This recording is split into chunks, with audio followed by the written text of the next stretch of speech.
അവിടെ വെളിച്ചായിട്ടില്ലെങ്കിൽ ആകെ ഇരുട്ടിൽ തപ്പും. അതേതാ? ഖബറാണ്. അവിടെയും സ്വലാത്ത് ജീവിതത്തിൽ ഉള്ള ആളാണെങ്കിൽ ആ ഖബർ വെളിച്ചായിരിക്കും.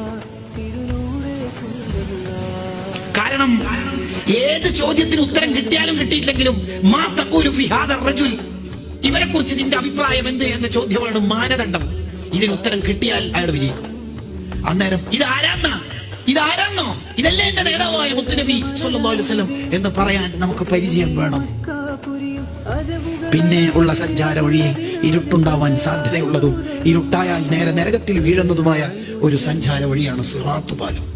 അവിടെ ഇരുട്ടായതുകൊണ്ടാണ് ഏകദേശം 90% ജനങ്ങൾ നരകത്തേക്ക് വീഴുക. കാരണം പാലം തന്നെ കാണൂല. അവർ ഒരുവിധം സുമാറ് കാല് വെക്കുമ്പോഴാണ് ആദ്യ സ്റ്റെപ്പ് നരകത്തേക്ക് പോവുക. ഖുർത്തുബി ഇമാമിന്റെ തദ്കിറയിൽ ചോദിക്കുന്ന ഒരു ചോദ്യമുണ്ട്. നിന്റെ മുന്നിൽ കയറിയ കോടിക്കണക്കിന് ആള് നരകത്തിൽ വീഴുന്ന ശബ്ദം നീ കേൾക്കുന്നുണ്ട്. നിന്റെ വേക്കിൽ കോടിക്കണക്കിന് ആൾ കയറാനുണ്ട്. നീ എന്ത് ധൈര്യത്തിലാ വലത്തേക്കാല് വെക്കുക? അത് ഞാൻ പള്ളി കയറുമ്പോൾ നെരിയാണിക്ക് മേലെ പാൻറ് കൊടുക്കല്ലേ, പിന്നെ ഓഫീസ് സ്കൂള് ക്യാമ്പസ് എന്നൊക്കെ പറഞ്ഞ പിന്നെ നെരിയാണിക്ക് എന്താ മോനെ നീ പറയാ? എന്താ പറയാ? ആരെ കാണിക്കാനാ പള്ളിയിൽ കയറുമ്പോൾ നെരിയാണിക്ക് മേലെ ആക്കണത്?